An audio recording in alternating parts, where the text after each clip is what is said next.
사도행전 4장 1절에서 12절 말씀 함께 읽겠습니다. 사도들이 백성 위에 말할 때에 제사장들과 청전 맡은 자와 사두개인들이 이르러 예수 안에 죽은 자의 부활이 있다고 백성을 가르치는 전함을 싫어하여 그들을 잡음에 날이 이미 저물었으므로 이튿날까지 가두었으나 말씀을 들은 사람 중에 믿는 자가 많으니 남자의 수가 약 5천이나 되었더라.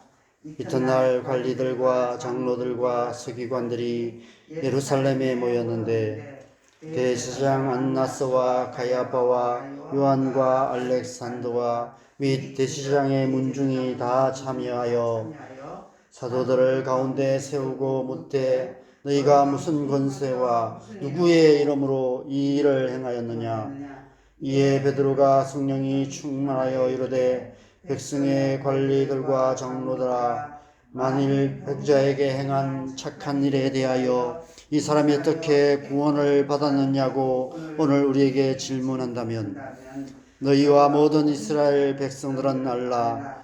너희가 십자가에 못 박고 하나님이 죽은 자 가운데서 살리신 나사렛 예수 그리스도의 이름으로 이 사람이 건강하게 되어 너희 앞에 섰느니라. 이 예수는 너희 건축자들의 버린 돌로서 집 모퉁이의 머릿돌이 되었느니라. 다른 이로서는 구원을 받을 수 없나니 천하 사람 중에 구원을 받을 만한 다른 이름을 우리에게 주신 일이 없음이라 하였더라. 아멘. 오늘 본문은 초대교회의 핍박이 시작된 첫 사건을 기록하고 있습니다. 복음이 예루살렘으로부터 시작되어 온 유대와 사마리아와 땅끝까지 전파되었던 것처럼 교회의 핍박도 예루살렘으로부터 시작되었고 지금 이 시간도 복음이 전해지는 땅끝까지 계속되고 있습니다. 성령께서 교회에 임하심으로 시작된 하나님의 나라와 이 세상의 권세가 정면으로 충돌하기 시작한 것입니다. 그러나 이 일은 이미 예수님께서 성령으로 세례를 받으시고 하나님 나라를 전파하시기 시작하실 때부터 시작된 일이었습니다. 마태복음 12장에 보면 예수님께서 안식일에 회당에서 한쪽 손 마른 사람을 고치십니다. 그리고 수많은 병자들을 고치시고 귀신 들려 눈 멀고 말 못하는 사람을 고치십니다. 그로 인해 바리새인들과 바알세불 논쟁이 일어납니다. 안식일에 병자들을 고치시는 예수님으로 인해 바리새인들은 요즘 말로 멘붕에 빠졌습니다. 하나님의 능력이 아니면 일어날 수 없는 일들이 눈앞에서 일어났습니다. 그런데 문제는 그들이 하나님의 절대적인 법이라고 믿고 있던 안식일에 그런 일이 일어났다는 것입니다. 예수님께서 안식일에 해서는 안 되는 일, 병자를 고치는 일을 하셨다는 것이죠. 그래서 바리새인들은 예수님께서 행하시는 신적인 권능이 하나님의 능력이 아니라 귀신의 왕 바알세불을 힘입은 것이다 라는 말도 안 되는 억지 주장을 폈습니다. 예수님께서 그들의 억지 주장에 반박하시며 마태복음 12장 28절에 보면 이렇게 말씀하십니다. 그러나 내가 하나님의 성령을 힘입어 귀신을 쫓아내는 것이면 하나님의 나라가 이미 너희에게 임하였느니라. 하나님 나라가 이미 지금 여기에 임하고 있다라고 말씀하십니다. 예수님의 말씀을 다르게 해석하면 성령이 역사하시는 곳에 하나님의 나라가 임한다는 것입니다. 예수님께서 성령으로 세례를 받으신 그때부터 예수님의 말씀과 사역을 통해서 이미 하나님 나라가 이 땅에 임하였고 이제는 교회를 통해서 그 하나님 나라가 계속해서 이 땅 가운데 임하고 있다는 것입니다. 예수님께서 죽으시고 부활하시고 승천하셨습니다. 이제 어떻게 하나님 나라가 이 땅에 이루어질까요? 교회를 통해서입니다. 교회에 성령으로 세례를 주셔서 교회를 통해서 이 땅에 성령께서 역사하시고 성령께서 역사하시는 그곳에 하나님의 나라가 이루어지게 되는 것입니다.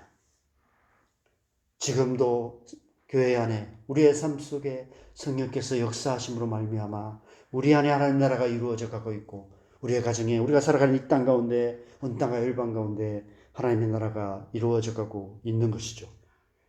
우리가 지금 묵상하는 이 사도행전은 바로 교회를 통해 성령께서 역사하심으로 말미암아 하나님 나라를 이루어 오셨던 역사이고 지금도 온 땅과 열방 가운데 하나님 나라를 이루어 가고 계시는 성령의 역사를 기록한 책입니다. 그래서 사도행전을 성령행전이라고 부르는 것입니다. 베드로와 요한이 하나님의 성령을 힘입어 날 때부터 못 걷게 되었던 성전 미문에서 구걸하던 사람을 온전하게 만들었습니다. 그래서 그 사람이 온 백성들 앞에서 걷고 뛰며 성전으로 들어가 하나님을 찬양하기 시작했습니다. 교회를 통해 하나님 나라가 이 땅에 이루어져 가고 있다는 표적이 분명하게 드러나기 시작했습니다. 당연히 이 세상의 권세들과 충돌할 수밖에 없었습니다. 예수님 때에는 바리새인들이 앞장서서 예수님의 사역을 방해했었고 결국 예수님을 십자가에 못 박아 죽이고 말았습니다. 그런데 이번에는 사두개인들이 교회를 핍박하기 시작하고 있습니다. 사두개인들은 부활이 없다고 믿는 자들이었기 때문입니다. 그들이 신념으로 갖고 있는 부활이 없다는 그들의 신념에 그 사두개인들을 하나로 묶어주고 있는 그들의 정권을 유지해주고 있는 그 가치를 훼손하는 그런 가르침을 전하는 그런 교회, 그런 사도들을 가만두고 볼 수 없었기 때문입니다. 초대교회 안에 역사하시는 성령의 역사하심이 예수님의 부활의 증거가 되고 있었습니다. 그들이 전하는 말씀이 거짓이 아니라는 증거가 성령의 역사를 통해서 나타나기 시작했습니다. 많은 백성들이 그들의 가르침에 귀를 기울이기 시작했습니다. 오래전 바리새인들이 부딪혔던 문제에 이번에는 사두개인들이 부딪히게 되었습니다. 그 옛날 바리새인들은 예수님께서 행하시는 기적들을 보면서 혼란스러웠습니다. 율법을 어기고 안식일에 병자를 고치시는 예수님을 용납할 수 없었습니다. 그래서 건축자의 버린 돌처럼 버리기로 결정했던 것입니다. 그런데 오늘 본문 11절의 베드로의 말씀처럼 건축자의 버린 돌이 집 모퉁이의 머릿돌이 된 것입니다. 부활하신 예수님께서 이 땅에 교회를 세우시고 성천하신 후에 교회에 성령으로 세례를 주셨습니다. 그래서 교회를 통해서 성령의 역사하심이 나타나기 시작한 것입니다. 하나님의 나라가 이전보다도 더 왕성하게 역사하기 시작한 것입니다. 이 세상 모든 민족들을 하나로 모으시는 방언의 역사가 나타났고 베드로의 첫 번째 설교를 통해서 회개하고 예수님을 믿고 세례를 받은 자가 3,000명이나 되었다라고 말씀하고 있습니다. 사도들로 말미암아 기사와 표적이 많이 나타나 사람들이 오히려 교회를 두려워하게 되었다고 말씀하고 있습니다. 그런데 온 이스라엘을 발칵 뒤집는 경악할 만한 일이 일어났습니다. 온 이스라엘 백성들이 다 아는 한 사람이 있었습니다. 사두개인들과 제사장들까지 다 아는 한 사람이 있었습니다. 그러나 한 번도 주목하지 않았고 한 번도 중요하게 여기지 않았던 사람이었습니다. 성전 미문에 앉아 구걸하던 이름조차 모르는 한 사람. 날 때부터 못 걷게 되어 40년을 안전뱅이로 살았던 그 한 사람을 베드로와 요한이 한순간에 멀쩡하게 만들어 온 이스라엘 백성들 앞에서 걷고 뛰며 성전으로 들어가 하나님을 찬양하게 하는 그런 일이 일어난 것입니다. 그들이 십자가에 못 박아 죽였던 예수님께서 행하시던 역사가 그 제자들과 교회를 통해서 다시 나타나기 시작한 것입니다. 예수님 때는 바리새인들이 안식일 문제로 멘붕에 빠졌었는데 이제는 사두개인들이 부활 문제로 멘붕에 빠지게 된 것입니다.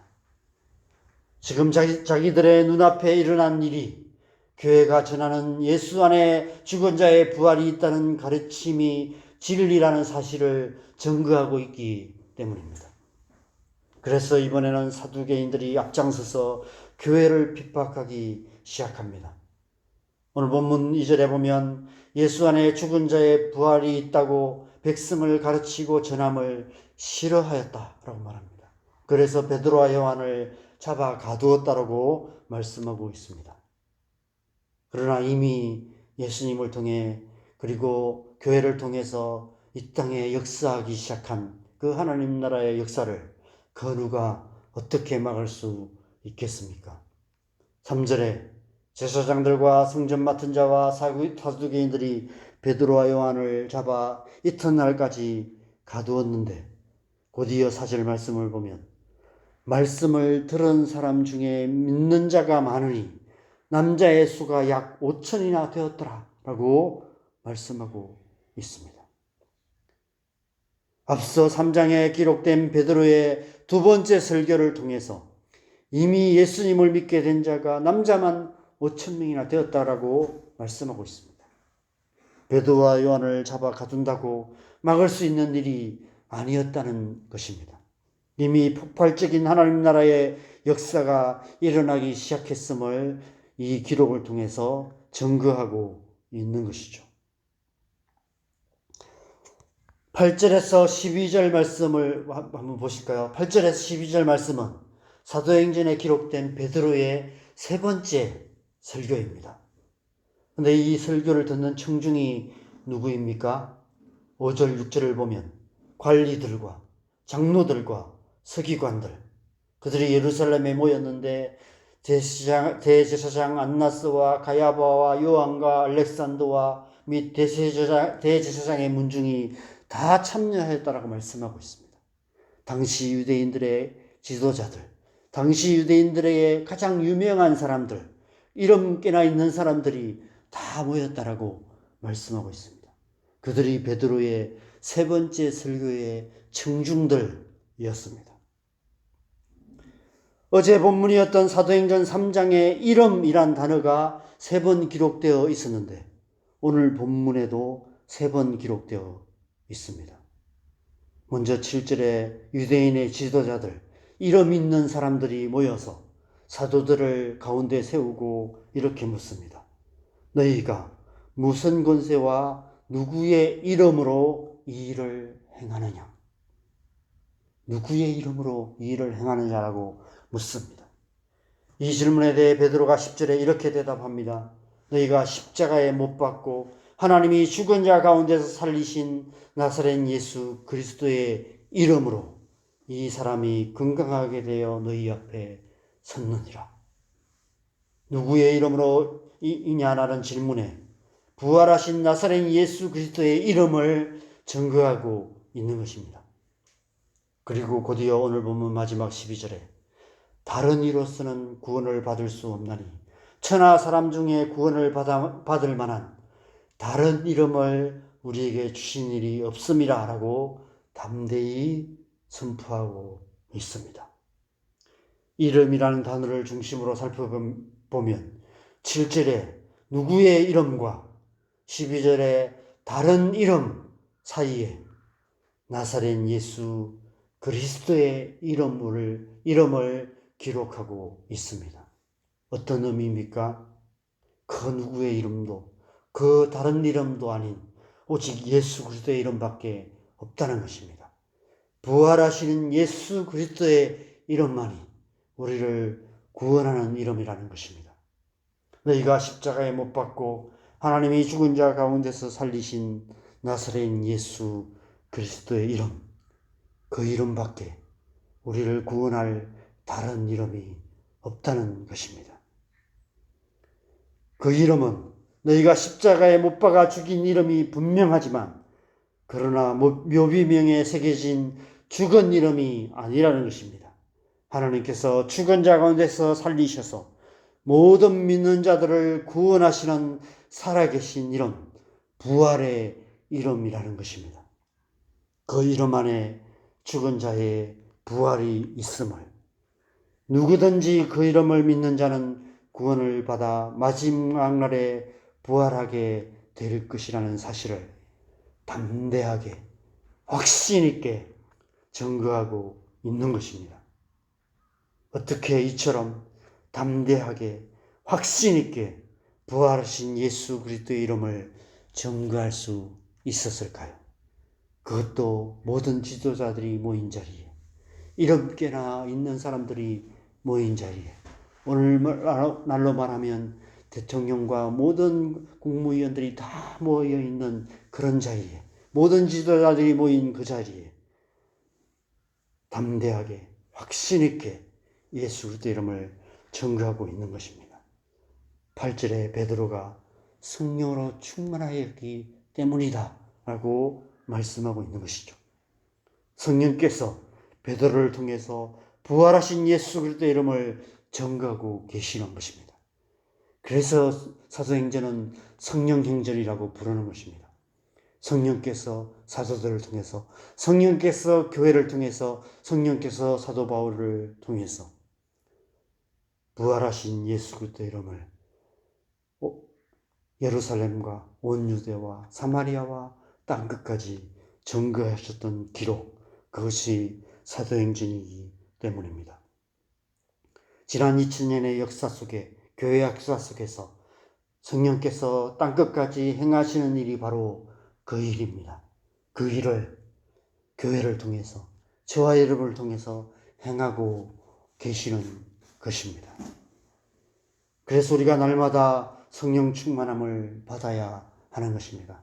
우리 또한 성령으로 충만하여서 우리의 삶 속에서, 우리의 삶을 통해서, 교회를 통해서 이 땅 가운데, 열방 가운데 하나님 나라를, 예수 그리스도의 이름을, 부활하신 예수 그리스도의 이름을 증거하는 삶을 살아갈 수 있는 것입니다.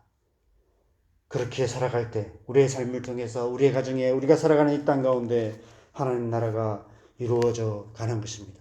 그것이 마지막 세대를 향한 저와 여러분의 부르심이고 교회의 부르심인 줄 믿습니다.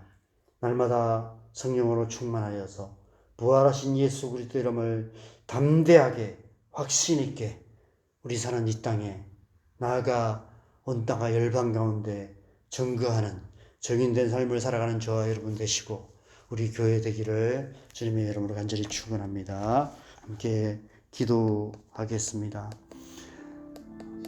여러분, 우리가 다시 한번 성령으로 충만함을 받기를 소망합니다. 우리가 성령 충만해야 될 이유가 있다면 이 땅 가운데 그리스도인으로서 그리스도인답게 살아가기 위해서는 오직 성령으로 충만함을 받는 길밖에 없기 때문입니다. 그리스도인으로서 그리스도인답게 살아야 될 이유가 뭘까요? 우리는 이미 구원받고 천국을 가는, 천국에 대한 확신을 가진 사람들입니다. 그럼에도 불구하고 우리가 이 땅을 그리스도인으로서 그리스도인답게 살아야 하는 이유가 있다면 우리의 삶을 통해서 부활하신 예수 그리스도의 이름을 땅끝까지 증거하는 사명이 있기 때문입니다. 그것이 우리에게 주신 사명이고 교회에 주신 사명인 줄 믿습니다. 우리가 그렇게 살아가기 위해서는 성령으로 충만함을 받아야 하는 것이죠. 그래서 이 아침에 우리가 성령 충만함을 위해서 다시 한번 기도하십시다. 하나님, 오늘 하루 우리가 성령으로 충만하여서 우리가 살아가는 가정에서, 우리가 살아가는 이 땅 가운데 우리가 만나는 모든 사람들, 우리가 걸어가는 우리 발걸음 한 걸음 한 걸음을 통해서도 우리가 그리스도인다운 삶, 그리스도인다운 말, 그리스도인다운 시선, 그리스도인다운 발걸음을 통해 예수 그리스도, 부활하신 예수 그리스도를 증거하는 삶을 살아가게 하여 주시옵소서. 그래서 우리의 삶을 통해서 이 땅 가운데 하나님 나라를 이루어가는 복된 하나로 살아갈 수 있도록 성령으로 충만하게 하여 주시도록 우리가 기도하시는 시간 갖겠습니다. 기도하시겠습니다.